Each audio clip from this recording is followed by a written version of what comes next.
Este fanfic es irreal y grosero, los personajes mencionados son pobres imitaciones y por su contenido nadie lo debe ver.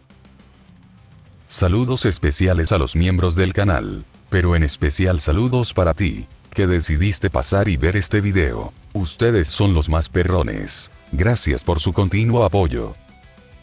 Agradecimiento a Giselle Morningstar quien me ayudó en la creación de este video. Este fanfic le pertenece a Evil Futsi 9. Capítulo 33. Las cosas suceden. Un barco rumbo a Yuki-no-kun y línea de tiempo beta. El pasado. No voy. No pueden obligarme. Gritó furiosa la actriz Yuki Fujikase, o mejor dicho, la princesa Koyuki Kazana, a su manager y fiel asistente. Hizo un gesto de enojo, extendiendo los brazos hacia la cubierta y el mar abierto que los rodeaba. Me niego a ir al país de las nieves. No iré. Sandayu-sama se mantuvo firme, gestionando las quejas de la prima donna con la serenidad y la experiencia de un auténtico profesional. Iremos allí, les guste o no, dijo. El director insiste en rodar la película allí. Tú fuiste quien le dio la idea, ¿no? Dijo Yuki con veneno, lanzándole una mirada fulminante al hombre. Quizás sí, dijo Sandayu con diplomacia, ajustándose las gafas. Pero eso no cambia el hecho de que nos dirigimos al país de la nieve de todas formas. No harán que este barco dé la vuelta por nada del mundo. No pueden disparar nada si me niego a actuar, gruñó la intransigente princesa. El desafío se encendió en sus ojos. Si te niegas a actuar, ¿qué pasará con tu carrera? Reprendió Sandayu, frunciendo el ceño con desaprobación. Si vamos al país de la nieve, no tendré carrera. Respondió Koyuki. Sakura y Hinata observaban la escena con expresiones desconcertadas. Sentadas sobre cajas de equipo de filmación, observaban el drama que se desarrollaba. Sakura tenía las mejillas apoyadas en las manos y pateaba con aburrimiento. Mientras tanto, Hinata tejía distraídamente. 2 pares de mitones gruesos y esponjosos, además de calzoncillos largos y suéteres, estaban cuidadosamente apilados junto a la yuga, Uzumaki, por matrimonio, y sus piernas permanecían inmóviles mientras trabajaba. Las agujas chocaban entre sí mientras tejía hilo índigo en forma de bufanda, y su esclerótica aún conservaba un ligero enrojecimiento por el irritante ocular que su protegida le había rociado en los ojos. Yuki-chan es una zorra, ¿verdad? Reflexionó Sakura. No puedo creer que fuera tan mala. ¿Cómo pude olvidarlo? Seguro que tiene sus razones, dijo Hinata, haciendo sonar las agujas con destreza. Parpadeó una vez, 2 veces. Ha pasado todo este tiempo en el exilio, ¿verdad? Debe de tener un miedo terrible de lo que pueda pasar si regresa. La realeza depuesta rara vez recibe un trato agradable de sus usurpadores. Quizás, tarareó Sakura, encogiéndose de hombros. Aunque eso no cambia el hecho de que es una completa zorra. Creo que es su encanto, respondió Hinata. Al principio es agresiva y conflictiva, pero a medida que la conoces, se abre y revela una joven tierna, amable, pero insegura. ¿En serio? Pero eso es muy cliché, ¿sabes?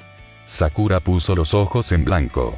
Que sea bonita no significa que sea automáticamente una buena persona en el fondo. Ella lo era cuando la conocimos, dijo Hinata. Sakura frunció el ceño y reflexionó sobre esto por un segundo. Bueno, sí, supongo que es cierto, dijo. Aunque eso no significa que ya no se comporte como una zorra. Se podría decir que solía ser igual. Hinata sonrió significativamente. Vale, me parece bien. Sakura hizo una mueca. Supongo que tampoco ayudó que la drogara para que subiera a bordo. Al menos no te aprovechaste de ella mientras estaba inconsciente, dijo Hinata dulcemente. Por favor. Como si fueras la única persona para hablar, dijo Sakura con sarcasmo, mirando divertida el enrojecimiento de los ojos de Hinata. Sonrió con suficiencia y bajó un poco la voz. ¿Qué tal estuvo? Suave, respondió Hinata con prontitud. Pero bastante bien formado. Una sonrisa.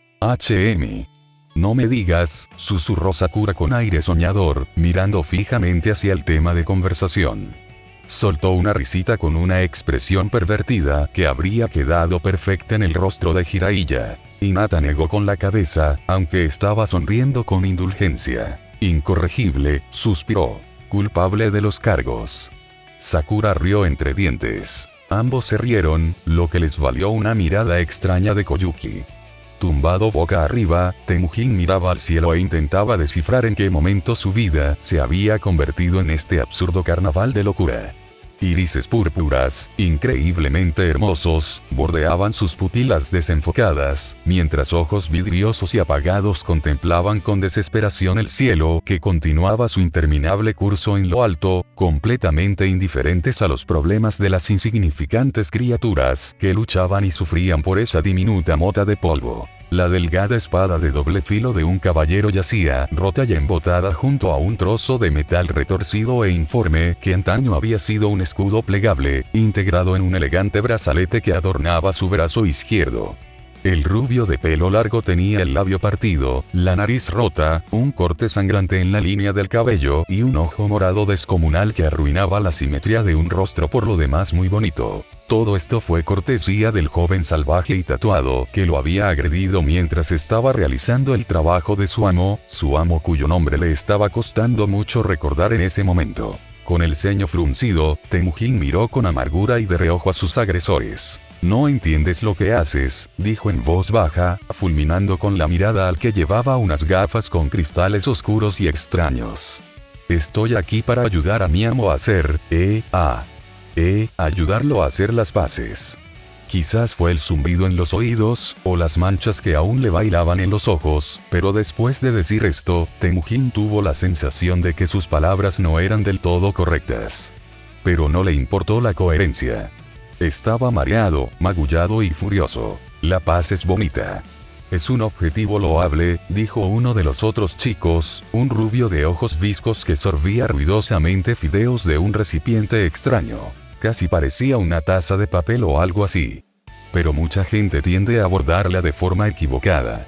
Y, para ser sincero, me cuesta mucho imaginar a un grupo de armaduras poseídas, caminando por la nada con enormes porras como mensajeros de armonía y buena voluntad. No lo entenderías, replicó Temujin por reflejo. Todo es parte del señor. Hizo una pausa, intentando recordar el nombre de su amo.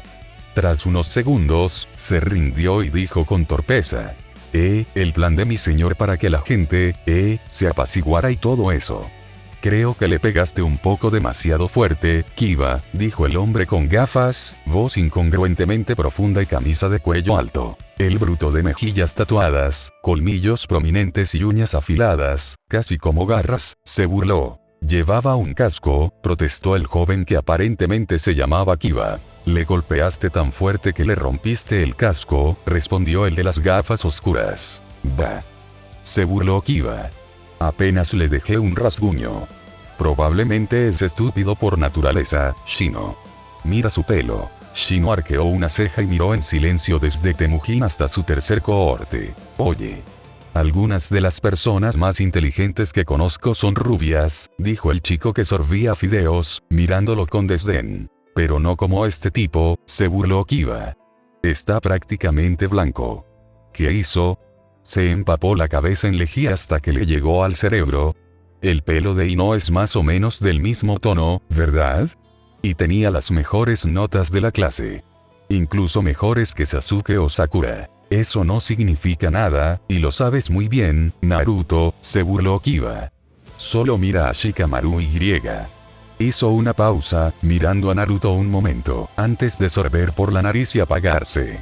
Bueno, además, cualquier chica que pueda obsesionarse con un idiota sombrío como Sasuke, cuando este semental está en la habitación debe tener algún problema en la cabeza. Se dio un golpe con el pulgar en el pecho e inclinó la cabeza hacia arriba con una sonrisa burlona, luciendo impecablemente seguro. Naruto resopló y Shino se subió las gafas de sol por el puente de la nariz. Como tú digas, rió el primero. ¿No estás saliendo ya con una chica? Es solo una amiga. Kiba se sonrojó y retrocedió, con un tono sospechosamente defensivo. No es como si estuviéramos intercambiando fotos desnudas como Shino y su amigo por correspondencia. Shino fulminó con la mirada a Kiba. Impresionante, transmitirlo con los ojos y la mitad del rostro ocultos, pero dejó perfectamente claro su enfado con solo fruncir el ceño y carraspear suavemente. Ejem. Eso solo pasó una vez, Kiba, y fue solo por su culpa, dijo Shino con tono amenazador. Fusan es muy inocente, en cierto modo, y simplemente no entendía por qué sería apropiado enviarme una foto suya en el baño. Hizo una pausa. Y además, no se veía nada debajo del agua. Shino se ajustó las gafas y dijo esto. Temujin notó un ligero rubor en el rostro taciturno del chico y se preguntó por un momento por qué Shino había sentido la necesidad de agregar esa aclaración. Entonces se detuvo y miró al cielo, dándose cuenta de que las personas que lo habían golpeado ahora lo ignoraban por completo en favor de bromas y disputas insignificantes. No estaba seguro de qué pensar sobre esto. Sasuke hizo una mueca al escuchar a la mujer dentro de la casa gritarle a su ex esposo. Su conversación era tan fuerte que se oía fácilmente, y apenas pudo evitar escuchar. En parte porque era su trabajo asegurarse de que nada malo les pasara al príncipe ni a su hijo. Aún así, no podía evitar sentir lástima por el pobre imbécil. Michiru no tenía ni idea, ¿verdad? No es que Sasuke pudiera culparlo del todo, algunas chicas podrían encontrar romántico estar dispuestas a renunciar al gobierno de su reino para estar con ellas, pero Amayo parecía tener opiniones muy firmes sobre el derecho de nacimiento y la responsabilidad. En cierto modo, le recordó un poco a Sasuke a su propia esposa. Muy indirectamente, para ser justos, y sus enfoques diferían bastante en los detalles específicos, pero el sentimiento general de una mujer esperando que el hombre que ama recupere la cordura estaba presente en ambos casos. Con ironía y nostalgia, pensó en el precio que Sakura le había extraído por su primera noche juntos en más de una década, después de toda la debacle con ese tal Shin y sus clones.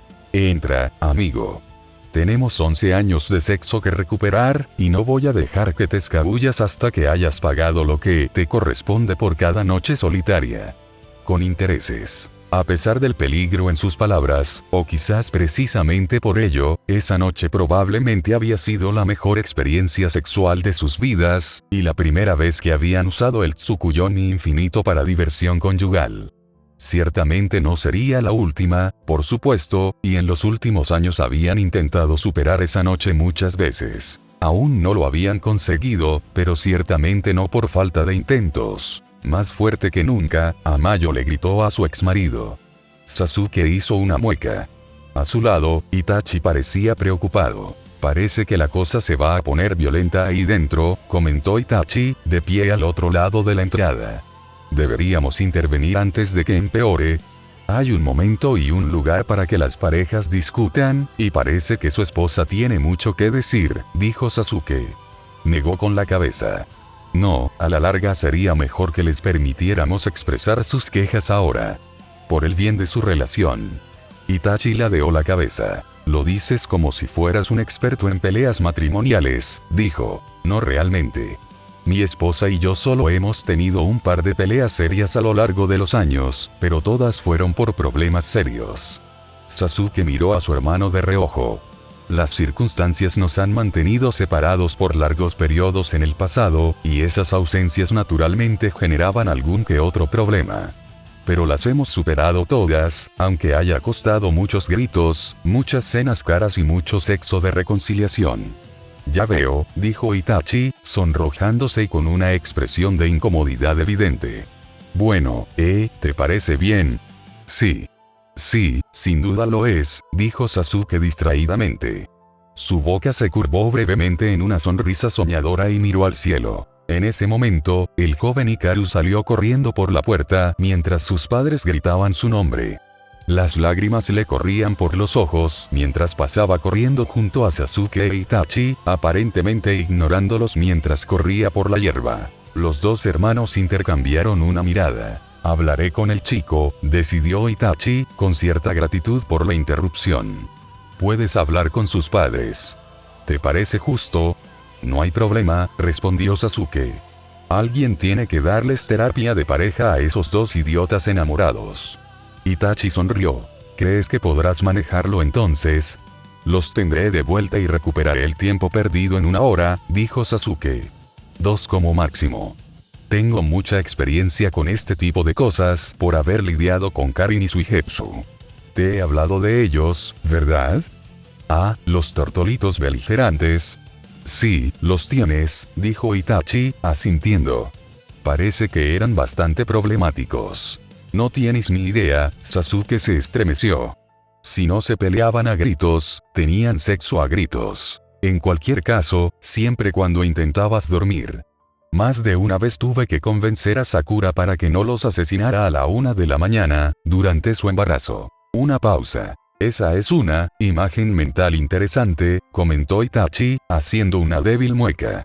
Dije que la calmarás, corrigió Sasuke. No, ya sabes. Oh, dijo Itachi. Coloreó muchísimo. Por un instante, reinó un silencio incómodo entre los hermanos. Duró hasta que Itachi desapareció en una nube de humo. Sasuke, sonriendo para sí mismo, se giró y se dirigió al interior de la casa. Cronología de las instalaciones de formación seguras Gamma. El futuro. Naruto maldijo furioso mientras caía de espaldas, mirando con impotencia el puesto de entrenamiento. Le ardían los puños, le dolían las articulaciones y su columna gritaba en protesta por sus acciones. Sus manos callosas, duras y fuertes, se sentían doloridas y débiles al estirarlas con un gesto de dolor. Su pecho subía y bajaba con una respiración agitada, y gotas de sudor le corrían por la cara. Sus clones de sombra se disiparon en ráfagas de humo y estallidos sordos, desapareciendo en el aire. Un cuerpo dolorido protestaba con cada movimiento, y sentía una fatiga como nunca antes. Le ardían los pulmones y le palpitaban los músculos, mientras tragaba con avidez pequeñas bocanadas de aire. A pesar de los reflejos grabados en cada nervio y tendón de su cuerpo, la fuerza de músculos y huesos perfectamente cincelados como barras de acero, y un chakra que se elevaba rápidamente ante el desafío de su vasto contenedor, Naruto era plenamente consciente de lo escasas que eran sus habilidades.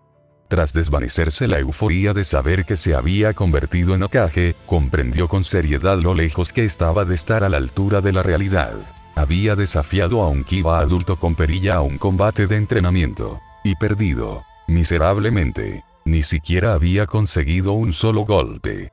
Se abalanzó sobre su oponente, pero fue destrozado con facilidad. Ni siquiera levantarse y atacar de nuevo le sirvió de nada. Estaba completamente indefenso en manos de su oponente, zarandeado como una hoja al viento. El problema, según su enemigo, había sido simple. Nunca creí que tendría que decir esto de ti, Naruto, pero piensas demasiado en tus movimientos, le había dicho el barbudo Kiba, luchando por contener una sonrisa de suficiencia. Vienes hacia mí pensando, te voy a dar un puñetazo, y lo dices con tanta fuerza que no me lo perdería, ni aunque estuviera ciego y sordo. Te concentras tanto en golpearme que ignoras todo lo que tu cuerpo ya sabe sobre la lucha, y sabe mucho más que tú. Naruto miró fijamente el pose de entrenamiento, con sus lados abollados y bordes desgastados, deseando en silencio poder haberle podido asestar al menos un golpe a ese bastardo condescendiente. Apretó los dientes y se obligó a ponerse de pie nuevamente a pesar de los dolores y molestias. No pienses, chico. Solo siente. Con un gruñido sin palabras, Naruto se arrojó enojado una vez más hacia el puesto de entrenamiento, golpeando frustradamente sus puños contra el material endurecido e inflexible. Escondiéndose tímidamente en las sombras del gimnasio subterráneo normalmente reservado para los ejercicios de entrenamiento Anbu, Hinata observó a su enamorado adulto con una expresión melancólica. Naruto-kun, susurró, juntando las manos. Incluso ahora, ¿sigues? El ojo de Sarada se crispó al revisar una ecuación que Boruto había garabateado, una larga maraña de letras y símbolos matemáticos que habría parecido incomprensible incluso para un científico espacial.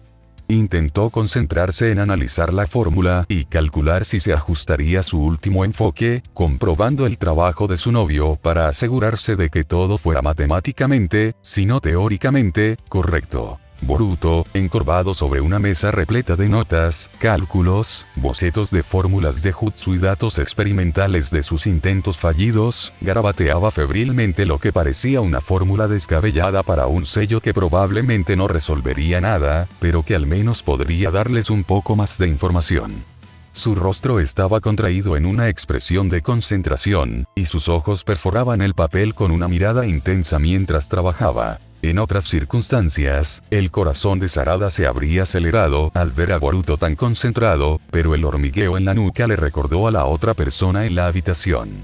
Conteniendo la respiración y golpeándose la mejilla con un lápiz, la heredera Uchiha, por si acaso ese título era cierto, sintió una vaina estallar en la frente mientras un par de ojos se clavaban en su nuca. Ella hizo una mueca de irritación solo al pensarlo. ¿No tienes nada mejor que hacer?, preguntó, logrando no llamarlo papá, lo cual era útil ya que esta persona no era exactamente su padre. Sasuke, sentado a un lado y observando pensativamente a Sarada trabajar, sacudió lentamente la cabeza. No, aparte del entrenamiento, dijo, y el médico me dijo que no lo hiciera durante más de 3 horas al día. Tengo entendido que eso no te impidió pasar 12 horas en la sala de entrenamiento ayer, respondió Sarada secamente, todavía intentando analizar la fórmula que tenía delante. Lo cual, con media noche de sueño y 3 botellas de bebidas energéticas, se parecía muchísimo a quedarse mirando el papel con desesperación y esperando a que el problema se resolviera solo. Sasuke miró hacia otro lado y se aclaró la garganta, sus mejillas se enrojecieron un poco. Tengo mis razones, dijo evasivamente. ¿Te lastimaste la espalda? No. Dijo con expresión seria, golpeando el papel con su lápiz. Sus ojos color onix miraban con una mirada gélida la fórmula poco cooperativa a través de sus lentes de prescripción de montura sencilla. Sasuke no dijo nada, moviéndose incómodamente en su asiento. Esa fue respuesta suficiente. Sarada suspiró. Nunca antes había pensado que se cansaría tanto de la presencia de su padre, aparte de las veces que interrogó a Boruto sobre el destino de una supuesta reunión de equipo a las 8 p.m. de la que Konohamaru y Mitsuki no sabían nada, o la vez que la acompañó a casa después de una desastrosa noche de fiesta con Chou Chou, o la vez que... Bueno, vale, a pesar de arrepentirse de no haber estado presente durante la primera década de su vida, siendo adolescente, Sarada tuvo que admitir que tener a su padre cerca solía ser más exasperante o vergonzoso que no estarlo. Y aunque solo fuera su padre en cuerpo y su yo de 12 años en espíritu, aún había suficiente similitud como para que inconscientemente lo considerara papá.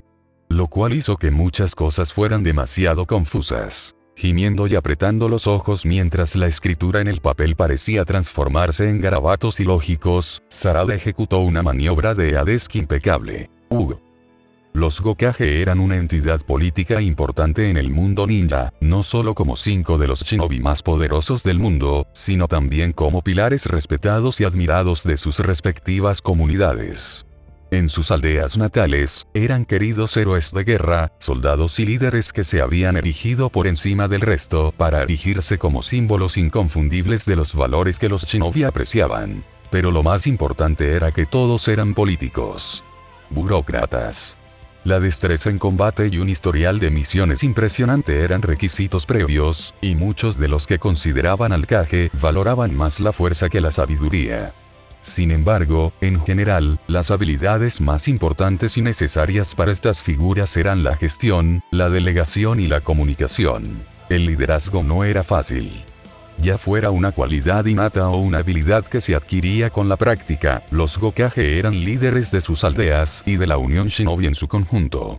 Esto creaba una situación curiosa, pues la mayoría prefería a los Kage con poder demostrable y experiencia en combate, en lugar de aquellos con verdadero talento legislativo o administrativo. Incluso Gaara y Kurotsuchi, sin duda 2 de los líderes más profesionales y prestigiosos de los principales territorios, habían llegado a sus puestos actuales principalmente gracias a su reputación de hábiles luchadores. Gaara era el antiguo Jinchuriki del Tanuki de una cola, Shukaku, y un shinobi con control absoluto de la arena en una aldea ubicada en medio de un inmenso desierto. Kurotsuchi era una kunoichi genial con un Kekkei Genkai elemental y un dominio indiscutible del Genjutsu, y se le consideraba al menos competente en la mayoría de las demás disciplinas shinobi clásicas. Cabe destacar que también eran parientes o discípulos de Kage anteriores. No solo el Kazekage y el Tsuchikage. De las 5 sombras, quien tenía la conexión más débil con sus predecesores era Choujurou, quien no era pariente consanguíneo de ningún Mizukage anterior ni alumno de ninguno de ellos, ni descendía de una línea de enseñanza. y eso se debía únicamente a que Kiri y el País del Agua tenían una larga historia de guerra civil y violencia que dejó todo en un estado de caos y desconexión de generación en generación, incluso en los niveles más altos. Gaara era hijo del cuarto Kazekage, Kurotsuchi era nieta del tercer Tsuchikage, Darui heredaba el ninjutsu del tercer Raikage y era mano derecha del cuarto. Naruto Uzumaki era hijo del cuarto Kage y tenía un parentesco indirecto con el primero, el segundo y el quinto, además de ser alumno del sexto Kage y alumno de un alumno del tercero. Así que, además de haber sido elegidos más por su fuerza que por su habilidad política, los Hokage también ocupaban sus puestos, debido en gran medida al nepotismo dinástico, o al menos así lo percibiría un forastero. Sin embargo, la realidad era mucho más compleja, y no es que los 5 Kages no estuvieran cualificados para sus puestos. Al contrario, cada uno era un líder talentoso y un administrador astuto por derecho propio, y más de la mitad de ellos habían tenido que superar obstáculos importantes para llegar a donde estaban hoy. Decir que ocupaban sus puestos actuales solo por ser estudiantes o descendientes de antiguos Kages sería una simplificación excesiva y un insulto a sus auténticas y significativas cualificaciones.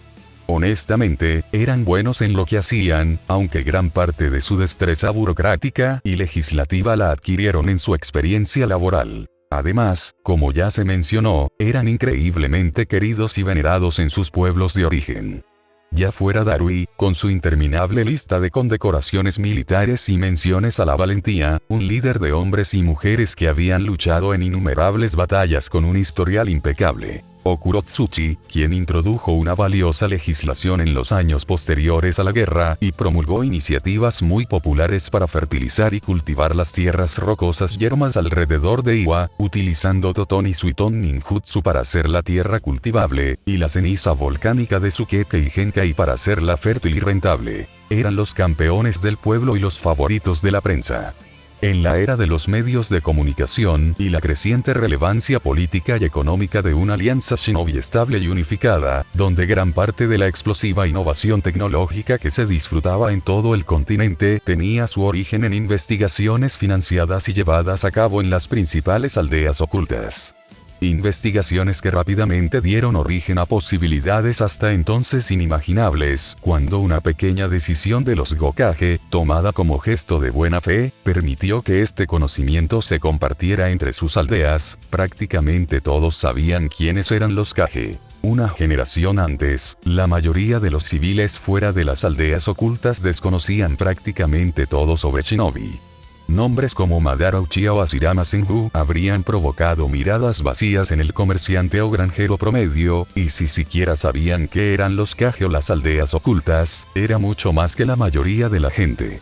Pero esto había estado cambiando durante años, a medida que cada vez más personas se daban cuenta del gran impacto que las acciones y políticas de estas ciudades-estado mercenarias tenían en el mundo en el que vivían, ya que la tecnología de las comunicaciones relativamente barata y asequible conectaba a las personas de maneras que sus antepasados jamás habrían imaginado. Hace 50 años, si el Hokage hubiera estado postrado en cama o incapacitado para el servicio, los únicos afectados, o siquiera conscientes, habrían sido los habitantes de su aldea.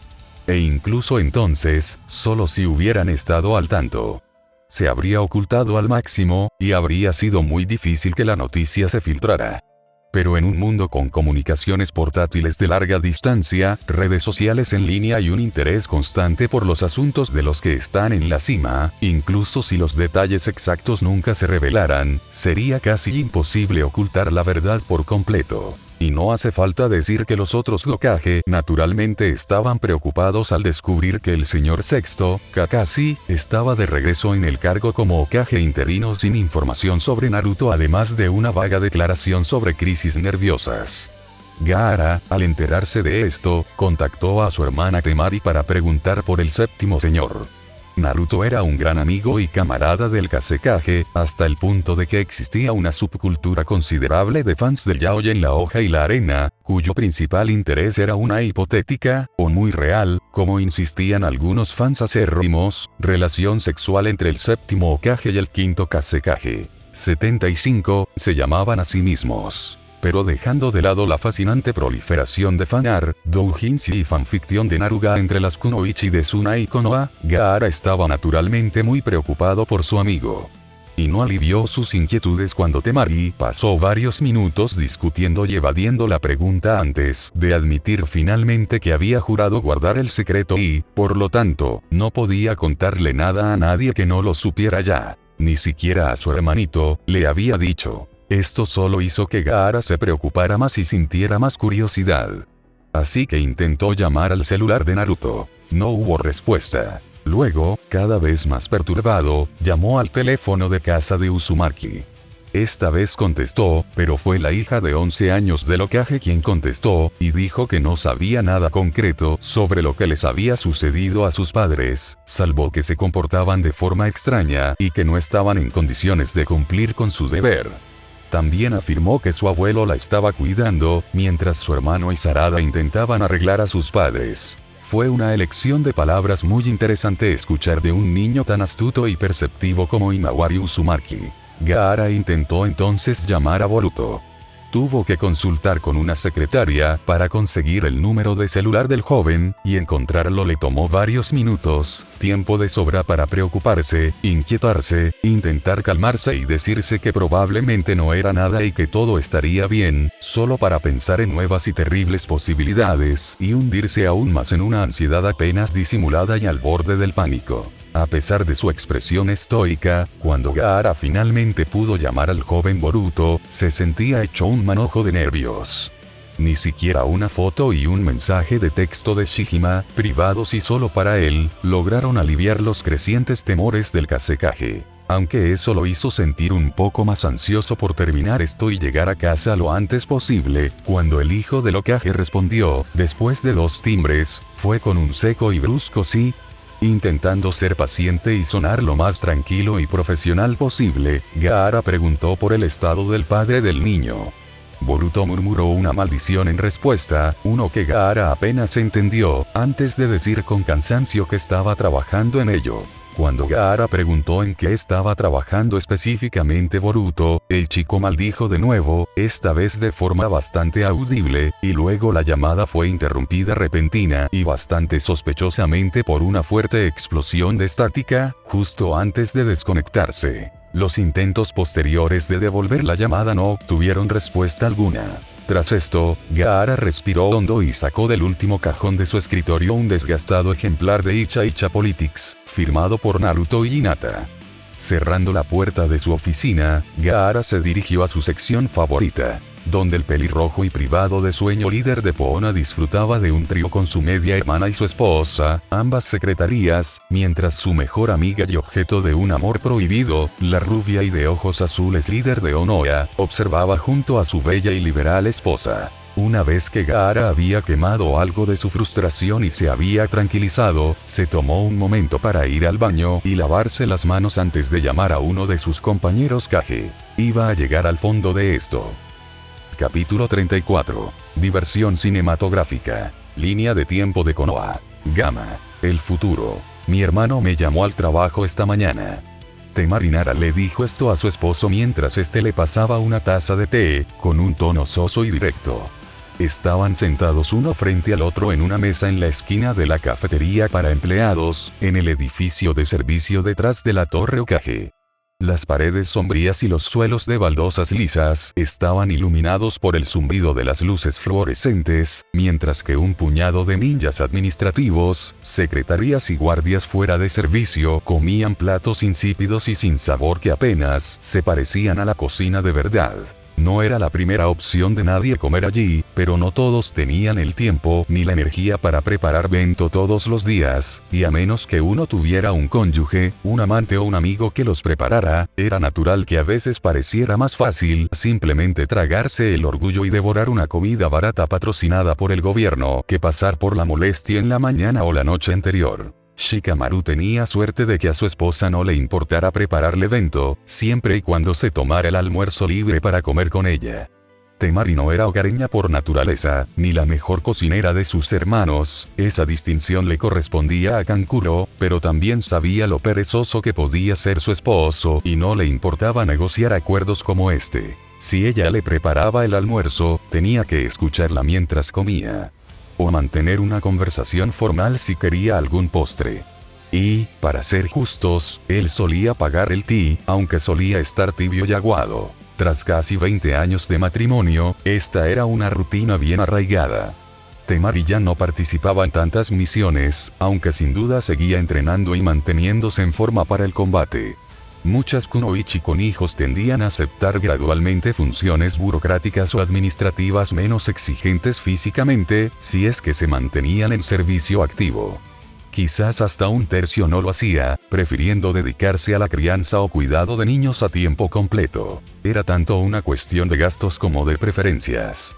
Los Hounin como Kurenai, o la propia Temari, solían disfrutar de excelentes prestaciones y pensiones, y aunque incluso los Genin contaban con buena atención médica y un salario razonable, criar a un hijo requería mucho dinero.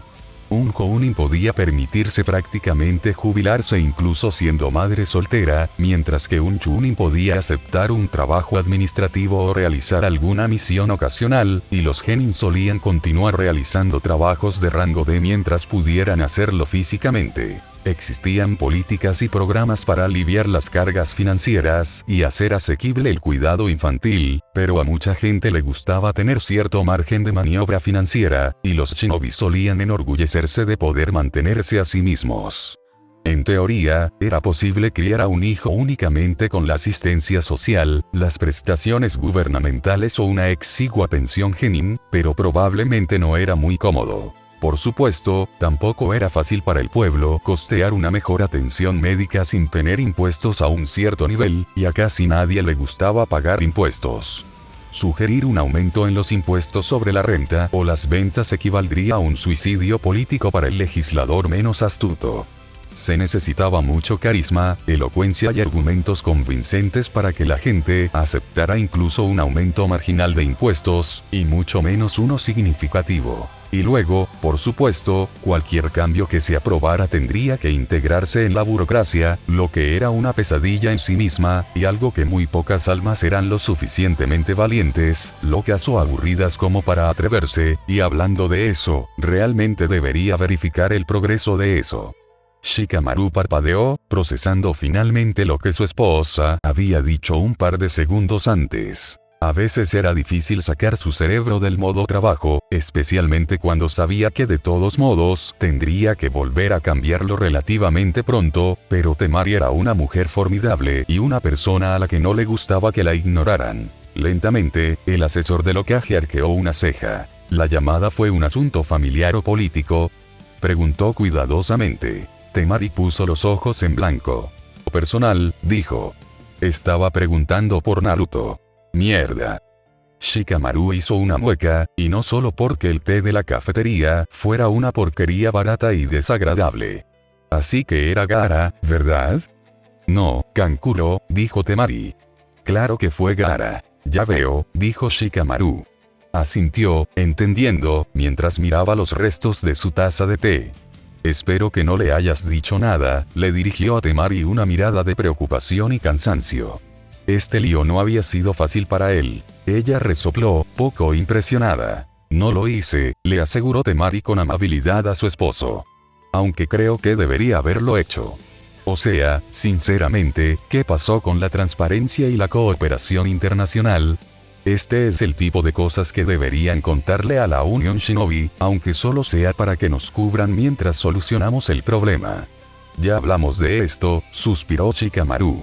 Informar a las otras aldeas, o incluso al otro Hokage, complicaría las cosas más de lo que podemos permitirnos.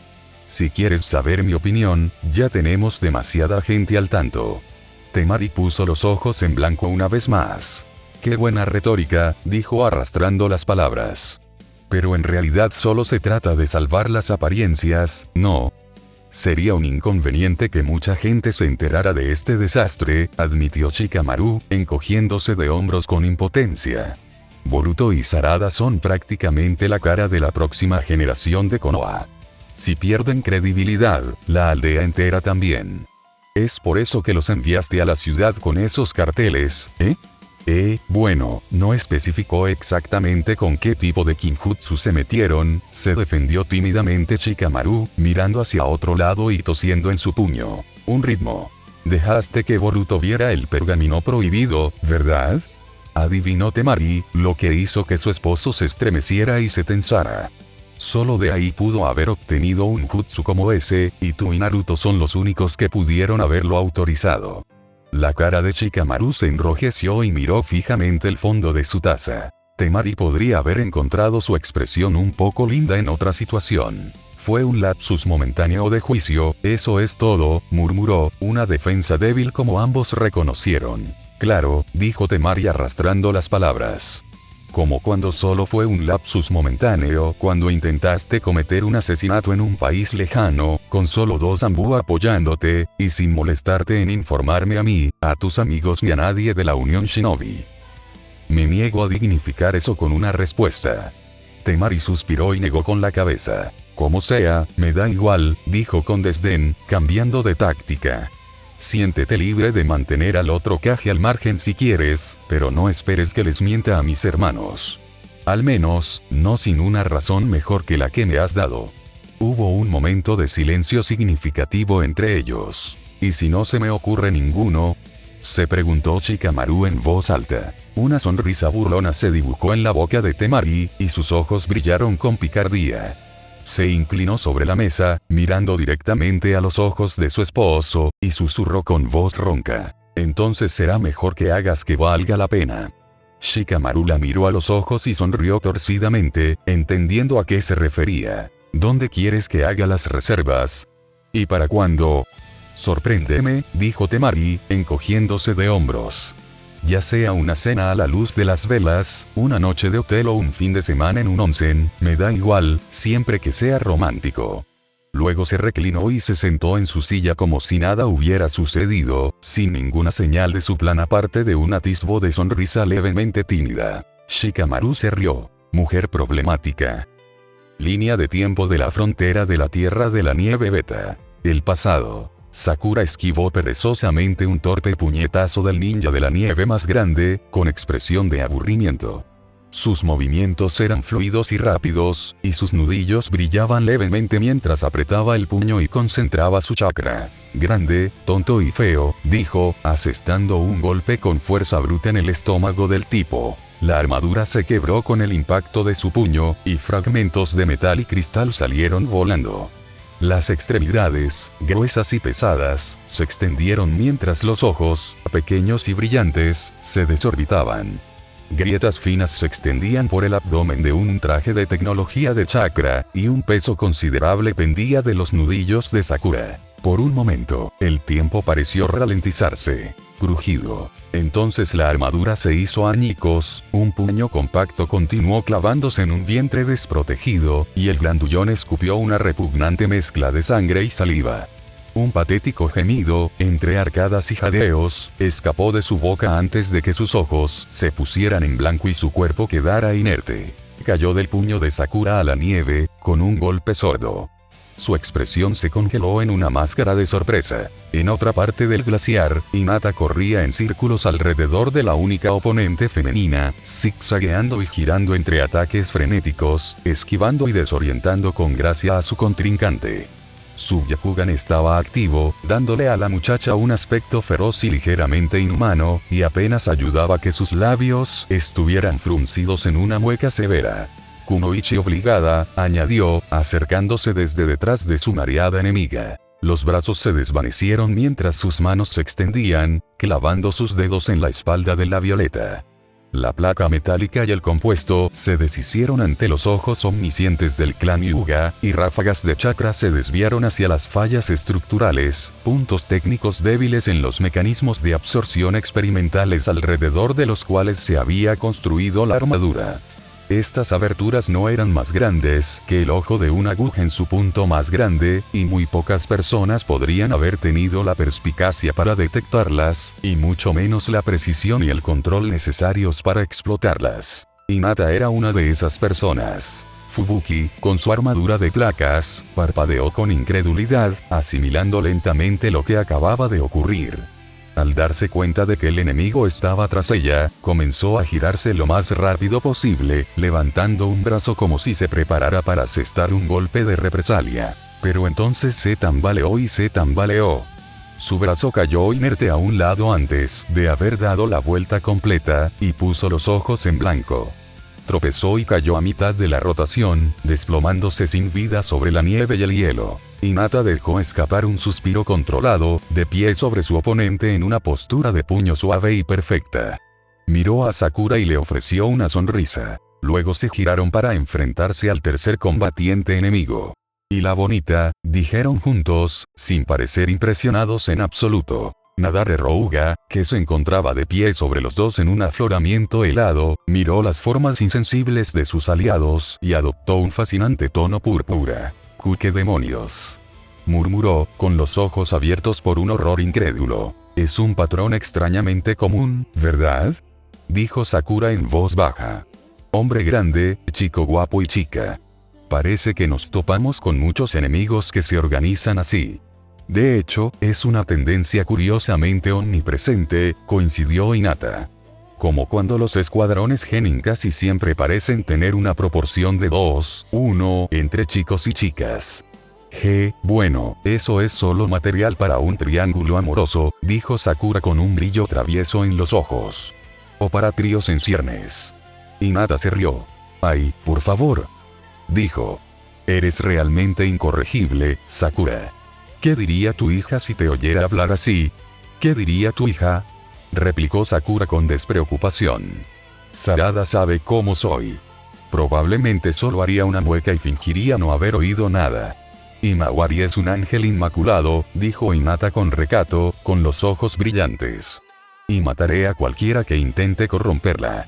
«Es una psicópata sedienta de sangre disfrazada de moe», resopló Sakura con una sonrisa burlona. «Corromperla sería como enmohecer un hongo venenoso». «Pero es una niña dulce», dijo Hinata. Sonrió. «Y la quiero sin importar cómo sea». Nadare se estremeció. Sakura sonrió. «Es cierto», admitió. «Y es una niña simpática la mayor parte del tiempo. Solo que tiene un carácter terrible». «Vaya, eso casi me recuerda a otra persona», canturreó Hinata, guiñándole un ojo a la pelirrosa. Sakura soltó una carcajada estruendosa. «Perra descarada». Rió. «Ja. No sé si darte un puñetazo o besarte.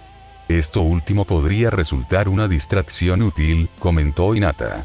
«Solo si estuviéramos peleando con un lolicón», resopló Sakura.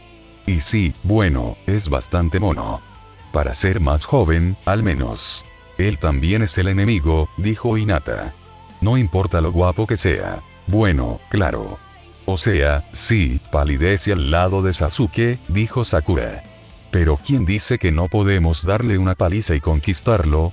Probablemente también sería un inconveniente para nosotros, una vez que las cosas volvieran a la normalidad», señaló Hinata en voz baja. Sakura parpadeó como un búho. «Caramba. Sí, probablemente sí. Maldita sea». Se cruzó de brazos y frunció el ceño.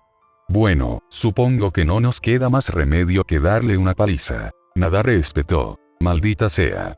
¿A quién crees que llamas lolicón?», rugió furioso, con el rostro lívido. «Estilo hielo. Jutsu de ballenas de nieve». El glaciar tembló, y con el estruendoso rugido de una avalancha, una gran masa de nieve y hielo cayó como un martillo divino. El pensamiento y el chakra moldearon una montaña de escombros, dándole la forma de una enorme ballena barbada. Ondulando hipnóticamente, surcó el aire con una gracia imponente, dirigiéndose hacia Hinata y Sakura a la velocidad de un tren bala desbocado. Las aletas escarchadas y las aletas con bordes de hielo brillaban bajo la fría y dura luz de un sol ártico. Una inmensa masa de nieve compacta se abría paso a través de la atmósfera con una ráfaga de viento audible, o mejor dicho, ensordecedora, que agitaba remolinos de copos y niebla que danzaban temerosos lejos del punto de impacto que se acercaba rápidamente. Si esto era algo que podía evitarse con el poder humano, entonces ciertamente no parecía lo adecuado. Sin embargo, Sakura puso los ojos en blanco, mientras Hinata sonrió y negó con la cabeza. «Caray», dijo Sakura con tono aburrido. Parece que alguien está en negación. ¿Quieres encargarte de esto, Hinata? Sería un placer, respondió Hinata dulcemente. Luego adoptó una suave postura de puño, antes de desaparecer entre los remolinos giratorios de copos de nieve voladores atrapados en la ola de proa de la ballena de hielo que descendía. Un momento después se escuchó un fuerte crack. Nadare sintió que algo cedía bajo sus pies. Su concentración flaqueó al caer en picado, con la mente sobresaltada luchando por reorientarse mientras el acantilado en el que se encontraba se desmoronaba. Al caer, el ninja de la nieve vio una grieta formarse en la ladera del glaciar bajo su frágil punto de apoyo, una grieta enorme que se abría aún más mientras observaba. Mirando hacia la base del pico, vio a la chica Yuga allí de pie, con 2 dedos metidos en la grieta. Tardó un instante en comprender que ella había provocado la grieta, justo cuando una gruesa capa de hielo comenzó a romperse y caer de la ladera de la montaña, desprendida por una fuerza similar al golpe de un picayelos gigante. Incrédulo, Nadare giró la cabeza y vio como una ventisca surgía del aire, donde debería estar su ballena de nieve. Esta vez, comprendió la causa antes. Principalmente porque vio a la kunoichi de cabello rosado salir disparada con los nudillos por delante del ojo de la tormenta y comprendió que la había hecho añicos. Fue en ese momento que cerró los ojos y dio la bienvenida al dulce abrazo de la muerte. Mientras tanto, el director gritó al equipo que siguiera filmando desde su posición privilegiada en la orilla, y Koyuki abandonó todas las pretensiones de permanecer en el personaje. Nadie va a creer esto jamás, dijo, con su atuendo desaliñado y su peluca torcida. El actor que interpretaba a Shishimaru asintió en silencio, mostrando su acuerdo. Déjame ir. No. Déjame ir. No. Déjame ir. No. No, no, no, no, no, no. Akamaru cabalgaba sobre la cabeza de su amo mientras Kiba discutía con Temujin. Al mismo tiempo, el cabello del caballero rubio parecía haber sufrido una infestación de hurones, un total de un hurón. Así que, pensándolo bien, no era una plaga tan grave. Más bien, Nerugi simplemente se había instalado en el cabello de Temujin, para disgusto del muchacho. Por favor, déjame ir. Temujin dijo esto con una mueca que pudo haber sido su intento de sonreír para apaciguar a los demás. No, dijo Kiba con terquedad. Ni hablar. Eres un prisionero. Nos atacaste. ¿Por qué demonios te dejaríamos ir, maldita sea? Akamaru gritó como para rematar la frase. Nerugi chilló y ladeó la cabeza, como si le respondiera al cachorro. Akamaru enseñó los dientes y gruñó. Tranquilo, Akamaru, dijo Shino. Aún tenemos que devolver el hurón a sus dueños.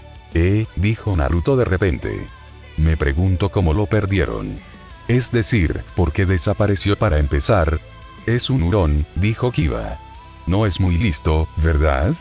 Probablemente solo anduvo persiguiendo a un roedor o algo así y nadie se dio cuenta hasta que desapareció. Y contrataron a un equipo ninja para rastrearlo en lugar de buscarlo ellos mismos. Sí, claro que tiene sentido, no es que esto esté tan lejos de Konoha, y en el tiempo que les habría llevado enviar un mensaje a la aldea, procesar su solicitud y que nosotros llegáramos aquí a encontrar al pequeño, podrían haberle pasado cualquier cosa. Naruto silbó y negó con la cabeza. En serio, vaya, esta debe ser una de las misiones más absurdas de la historia. Como si todo esto fuera una excusa artificial para que viniéramos aquí y nos cruzáramos con Temujin y sus secuaces de la armadura. Suenas como un teórico de la conspiración, bromeó Kiba. Oye, no son conspiraciones cuando vives en un mundo donde todos tienen planes secretos, dijo Naruto. Hay que considerar todos los ángulos posibles. Como el arrende ha ido. Kiba se quedó mirando. ¿Quién? Dijo Shino. Temujin se atragantó. No les gusta que los llamen así, dijo. Créeme. Además, ¿cómo sabes de ellos? ¿Y qué tiene eso que ver con lo que dices? Soy un ninja, dijo Naruto alegremente. O un espía, en algunos contextos. Y los espías lo saben todo. Como cuando Ranke y sus amigos están en pleno proceso de una fallida invasión naval del territorio Suna, y, la verdad, fue una pésima idea. ¿Acaso Aido no investigó sobre la gente que intentaba conquistar? Ni siquiera sabías que era chakra antes de luchar contra nosotros, y se supone que eres como su mano derecha. Sí, eso es una tontería, coincidió Kiba. Si planeas buscar pelea en territorio ninja, al menos deberías investigar. Conoce a tu enemigo como a ti mismo, y no tendrás que temer el resultado de 100 batallas, citó Shino. Tanto si el objetivo de tu maestro es la paz como si no, la forma en que lo ha logrado hasta ahora ha sido claramente menos que impresionante. Temujin miró fijamente a sus captores. «GRR, ¿qué sabes tú?», se quejó. Karenbana y sus compañeros echaron a correr tras ver a Itachi. Incluso los ninjas rebeldes respetaban un rango S en el bingo, y ninguno era tan tonto como para enfrentarse a alguien con una reputación tan temible como la suya. Al mismo tiempo, Sasuke sometió a los soldados traidores como si fueran simplemente una ocurrencia de último momento, necesitando nada más que una fracción de segundo de contacto visual para derribarlos por docenas. Amayo, Michiru y Hikaru se refugiaron con los artistas del circo y varios seguidores leales dentro de la caja torácica de color atardecer del Susanoo de un clon de sombra de Itachi. Está bien, creo que entiendo lo que quieres decir con mi responsabilidad hacia el país, dijo Michiru débilmente, su estómago expansivo tambaleándose como un molde de gelatina mientras se agachaba junto a su especie de ex esposa, temblando con un toque de miedo. Sí, bueno, me alegro de que estés bien, murmuró Amayo, con aspecto de shock. Se estremeció. Oh, qué terror, creí que tendría que ver cómo te ejecutaban. Hikaru abrazó el cuello del enorme Smilodon debajo de él, con un pequeño mono capuchino acurrucado sobre la cabeza de la bestia. El dinero no importa mucho cuando intentan matarte, comentó Sasuke con insistencia, pasando por encima del último soldado inconsciente. Por ejemplo, si nos volviéramos contra ti ahora mismo, no podrías hacer nada. Al fin y al cabo, nos pagaste por adelantado. Itachi le lanzó a su hermano una mirada levemente desaprobatoria. Sasuke se encogió de hombros. Pero supongo que este pequeño golpe ya te ha demostrado lo que pasa cuando la gente antepone su riqueza a todo lo demás, continuó. Y, de todas formas, no soy muy bueno dando conferencias. Es más propio de Naruto que mío. Así que acabemos ya con este posible usurpador. ¿Cómo planeas hacer eso?, se preguntó Amayo en voz alta, con cierta desconfianza. Michiru se resistió un momento, pero finalmente asintió. Esos ninjas seguramente ya le están advirtiendo sobre ustedes dos. El palacio seguramente será una fortaleza para cuando lleguen. Sasuke ladeó la cabeza y miró de reojo a Itachi. ¿Dirías que está subestimando nuestra velocidad o nuestra habilidad?, se preguntó secamente. Los civiles rara vez comprenden lo inútiles que son los muros altos y las puertas de hierro contra los shinobi de élite, dijo Itachi. Supongo que la ignorancia les ayuda a dormir por la noche. Que conserven su falsa sensación de seguridad. La realeza cuenta técnicamente como civiles, reflexionó Sasuke. No son combatientes, razonó Itachi. Algunos sí, respondió Sasuke. Bajo ciertas circunstancias. Eso podría decirse de la mayoría de la gente. ¿O nunca has oído hablar de campesinos que luchan en revueltas? Vale, tienes razón. Pero sigo pensando que la realeza podría ser una categoría distinta a la de los civiles. Itachi se encogió de hombros. Tendremos que buscarlo cuando regresemos, dijo. Bueno. Con más razón debemos terminar con esto rápido. Sonrió Sasuke con suficiencia. Al unísono, los hermanos asintieron y desaparecieron en un borrón de Shunshin. Aproximadamente una cuarta parte de la gente dentro del Susanoo del clon de Itachi ni siquiera se dio cuenta. Era un espacio muy reducido, y varias encantadoras artistas y acróbatas en licra aprovecharon la estrechez como excusa para acercarse al Kage Bunshin de cabello azabache. Si presionaran más, correrían el riesgo de disiparse. A fin del capítulo, ¿qué les pareció este video? Me gustaría saber su opinión.